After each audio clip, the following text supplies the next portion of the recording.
안녕하세요, 홀덤닥터 제이입니다. 이번 영상은 애매모호한 상황에서 상대의 핸드레인지가 의심될 때 라는 주제로 준비했습니다. 이번 핸드는 유튜브 구독자 타오님이 보내주신 사연이고요. 타이트 패시브한 플레이어이긴 한데 구가 인정이 안되더라고요 라는 메시지와 함께 리뷰를 요청해 왔습니다. 1, 2 블라인드 게임이고요. 미들에 있던 히어로가 파켓 10을 받고 20개로 배팅을 합니다. 하이잭이 콜을 해서요, 헤즈업이 되었는데요. 참고로 하이잭은 보드에 사연이 없거나 강한 핸드가 아니면 레이즈를 잘 하지 않는 타이트 패시브한 스타일이라고 합니다. 두 명의 스택은 히어로가 400개, 하이잭이 450개입니다. 플랍이 이렇게 오픈이 되었고요. 히어로가 30개로 컴뱃을 합니다. 그러자 하이잭에 있던 플레이어가 60개로 미니멈 레이즈를 하고요. 히어로는 콜했습니다. 팟은 총 160개가 되었고요. 턴에서는 3클럽이 나왔고 히어로가 체크하자 하이잭은 80개로 뱃을 이어갑니다.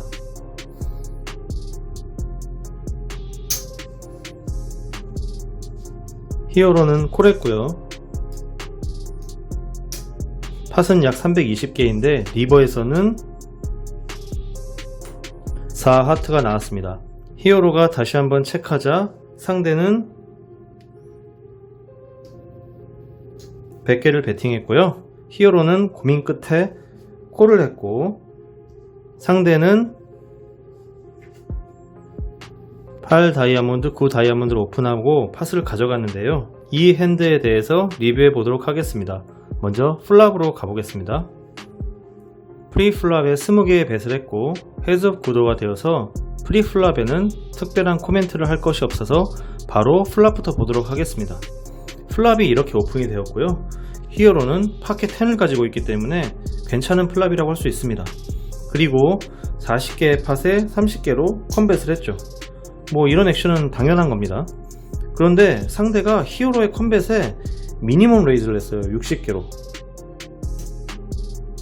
이렇게 되면 파켓 10으로 죽지를 못하기 때문에 당연히 콜을 해야 됩니다. 여기서 죽는 것도 너무 위크한 거죠. 그래서 이제 히어로가 이렇게 콜을 했는데요. 턴에서는 3클럽이 나오면서 히어로가 이제 체크를 했고요. 상대가 80개로 배팅을 했어요. 이렇게. 숫자는 대충 하겠습니다. 보통 이런 상황이 발생하면 상대 핸드에 9가 있구나 라고 생각하고 어느 정도 인정을 해줘야 됩니다. 사실 여기서는 별로 나올 게 없어요. 정확하게 말하면 히어로가 이길 만한 핸드가 많지 않다는 거죠. 만약 상대가 이런 파켓 잭을 들었다고 가정해 보겠습니다. 프리플랍에 히어로의 배팅에 플랫콜을 했어요. 플랍이 열리고 이렇게 로우로 깔렸는데 이렇다고 해가지고서 파켓 잭으로 미니멈 레이즈를 할까요? 프리플랍에서도 콜로 끊었는데 플랍이 열리고 로우로 깔렸다고 해가지고서 미니멈 레이즈 하기 쉽지 않을 겁니다. 무슨 말이냐면 상대는 서두에서도 설명했듯이 타이트 패시브입니다.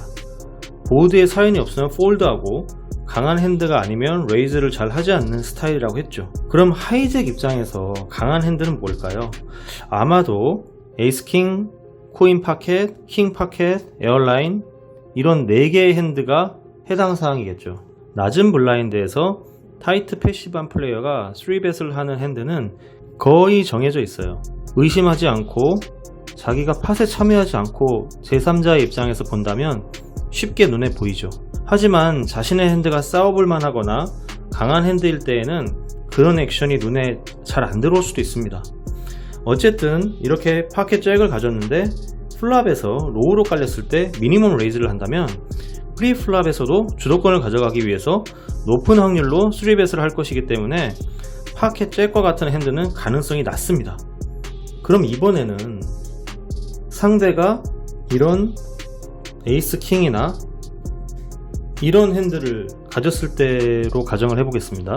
이 핸드는 플랍을 미스했기 때문에 히어로의 성향상 레이즈는 있을 수 없죠. 보통 이런 레이즈를 했을 것이라면 개신 게임을 하는 두 플레이어 간의 대결이 될 것이고 프리플랍에 하이잭은 3벳을 했고 히어로가 3뱃을 한 하이잭을 상대로 플랍이 노우로 깔려서 동크뱃을 날리고 하이잭이 다시 이 배팅에 레이즈를 하는 이런 구도가 그려지지 않는 한은 나오기 어려운 상황입니다. 그러니까 이거는 서로 간의 개신 게임과 싱킹 레벨에 따른 플레이 방법인 거지 타이트 패시브한 사람이 할 수 있는 그런 액션은 아니에요. 낮은 블라인드에서 이런 싱킹 레벨로 게임하면 계란으로 바위치기 하는 꼴밖에 되지 않습니다. 생각해보세요. 이렇게 미스를 했어요. 템파켓 같은 경우에 30개에 30개 더 센 벳도 아니고 자기가 상대가 배팅한 것만큼 더 라이트 벳을 한 거예요. 그럼 상대가 죽겠습니까? 안 죽죠. 네.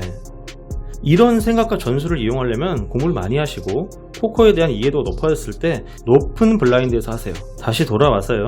이처럼 프리플랍에 20개를 콜하고 들어올 핸드들 대부분은 액션의 앞뒤가 안 맞는 상황으로 이어지기가 쉽습니다.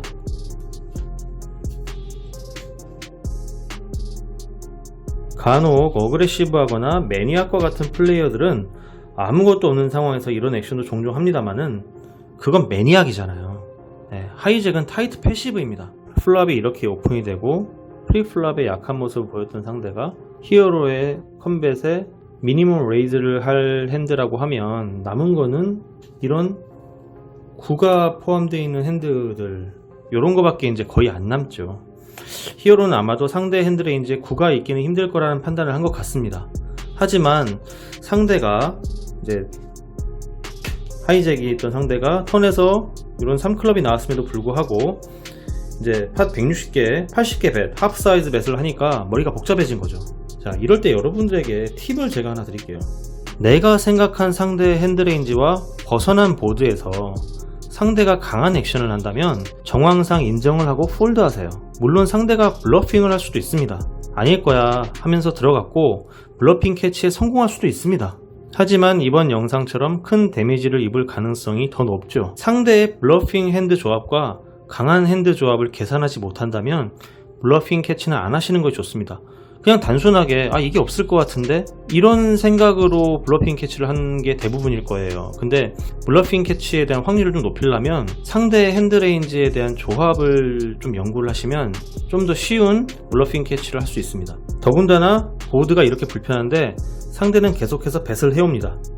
애매모호하고 결정하기 힘들 때는 포기하고 칩을 아끼는 것이 최선입니다.